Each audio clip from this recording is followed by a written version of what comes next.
Bonjour tout le monde, alors aujourd'hui on se retrouve pour une vidéo DIY bricolage.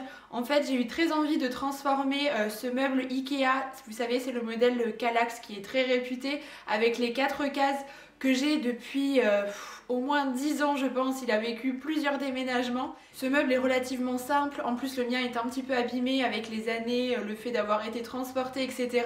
Et en fait j'avais envie de lui redonner un petit coup de frais tout simplement. Donc j'ai décidé de créer des portes en canage, de lui ajouter des poignées de porte et également des pieds. Vous allez voir tout ça dans la vidéo pour simplement le transformer un petit peu et l'adapter au goût du jour. Alors on voit de plus en plus de canage, je trouve que ça revient véritablement dans la déco. Personnellement j'ai choisi un modèle en rotin, j'aime bien ce matériau, je trouve que c'est assez chaleureux en fait dans une déco. Donc écoutez, je vais vous laisser sans plus tarder avec le reste de la vidéo. On commence tout d'abord par la liste du matériel dont on aura besoin, donc à savoir 2 tasseaux, une scie, une agrafeuse murale, 2 rouleaux de canage bien évidemment, des tournevis, un mètre, un crayon de papier, 4 pieds seront également nécessaires, tout comme les charnières, des aimants pour le meuble, quelques vis, une perceuse, une visseuse, des équerres, des fixations pour les pieds, des poignées pour les portes, ainsi qu'un petit peu de papier à poncer.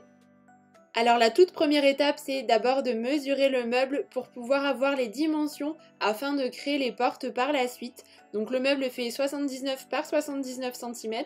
Ensuite, je mesure également le milieu du meuble afin de pouvoir créer les 2 portes.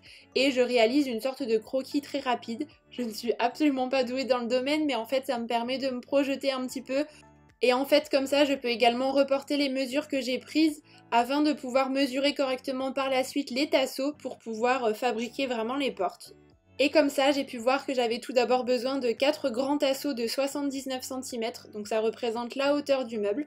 Donc on va commencer par les découper. Donc dans un premier temps, je me sers du mètre, je fais un repère au crayon de papier et je scie tout d'abord avec la scie classique, mais ça n'était pas précis.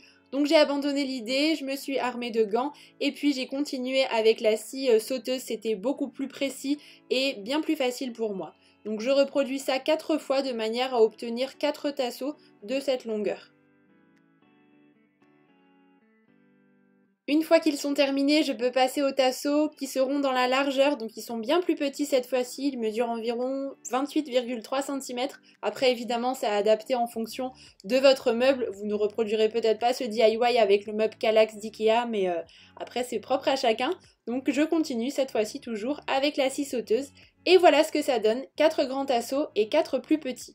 Donc je n'oublie pas de poncer un petit peu les extrémités pour avoir une surface qui soit un petit peu plus nette et plus lisse. Ensuite, je vais disposer les 4 tasseaux que j'ai découpés pour pouvoir former ma première porte. Donc ça me m'aide à visualiser un petit peu. Et je vais les assembler tout d'abord à l'aide de l'agrafeuse murale. J'ai acheté celle-ci à Leroy Merlin et elle fait tout à fait son travail pour son prix. Et donc je mets des agrafes au niveau des jointures entre les différents tasseaux. C'est une fixation que je réalise dans un premier temps. Vous allez voir qu'elle va être consolidée par la suite puisque ça n'est pas suffisant. Mais c'est nécessaire pour réaliser les étapes suivantes. Place maintenant à la star de ce DIY, à savoir le canage. J'aime beaucoup cette tendance et j'ai particulièrement aimé celui-ci qui était assez fin, il est en rotin. Alors pour commencer, je fixe le canage sur le haut de la porte, donc toujours avec l'agrafeuse murale. Je déroule l'ensemble du rouleau, puis je coupe l'excédent sur le bas de la porte puisque je n'en aurai pas besoin. Et là maintenant je veille vraiment à bien tendre le canage de manière à ce qu'il n'y ait pas trop de vagues, d'irrégularités, vous voyez, au niveau du rotin. Et je fixe le matériau tout autour, donc toujours en agrafant et surtout je fais attention de bien tendre de manière à avoir un résultat plutôt joli. Une fois que c'est terminé, je peux consolider la porte en utilisant les équerres dont je vous ai parlé tout à l'heure, donc je les fixe simplement avec des vis. Et je fais ça pour chacun des coins des 2 portes. J'ai filmé une seule porte dans le DIY, mais bien sûr j'ai fait l'autre hors caméra. On passe à une étape indispensable, à savoir la fixation des charnières, puisqu'il faut bien qu'on puisse ouvrir les portes de ce meuble. Donc je les place à une distance égale l'une de l'autre et je les fixe tout simplement avec les vis et je serre tout ça au tournevis. Et je place 2 charnières sur chacune des portes.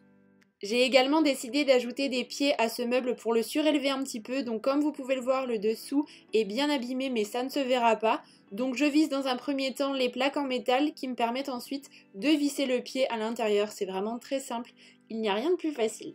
À présent, je vais attacher les deux portes au meuble Ikea. Donc pour ça, je vais me servir de l'autre partie des charnières tout simplement. Donc je visse également à l'aide de la visseuse, c'est un petit peu plus facile. Pour faciliter l'ouverture des portes, j'ai décidé d'ajouter deux poignées donc que je place environ au centre. Donc je perce le bois et ensuite je viens insérer ces poignées en simili-cuir que j'ai acheté à Ikea. J'aimais beaucoup ce détail camel, je trouvais que ça se mariait très bien avec les matériaux utilisés.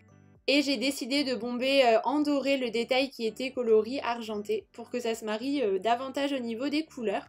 Je replie la languette sur elle-même, je glisse la partie en métal et puis je n'ai plus qu'à visser sur la porte directement. Et on passe enfin à la toute dernière partie de ce DIY, à savoir la fixation d'aimants pour que les portes se referment plus facilement. Et voilà, le tour est joué, vous voyez un petit peu le résultat de ce meuble réalisé totalement en DIY.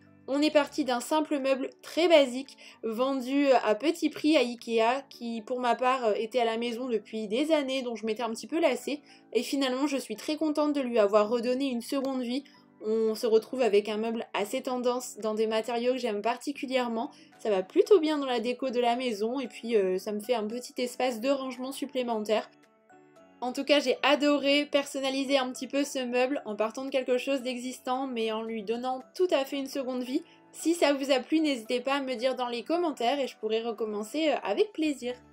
Et bien écoutez, j'espère que cette vidéo vous aura donné des idées. Si vous aussi vous avez envie de transformer un meuble que vous avez chez vous, pourquoi pas. J'ai d'autres petites idées de DIY en tête à réaliser avec du canage, donc n'hésitez pas à me dire si ça vous plairait dans les commentaires. Donc voilà tout pour cette vidéo, j'espère vraiment qu'elle vous aura plu. En tout cas, sachez que pour cette année 2020, j'ai envie de réaliser davantage de contenu de ce genre en partant de quelque chose d'assez basique et de lui apporter une petite plus-value, de le transformer avec quelques autres matériaux. J'adore le concept. Donc voilà pour tout ça. En attendant la prochaine vidéo, je vous embrasse très très fort et je vous dis à bientôt.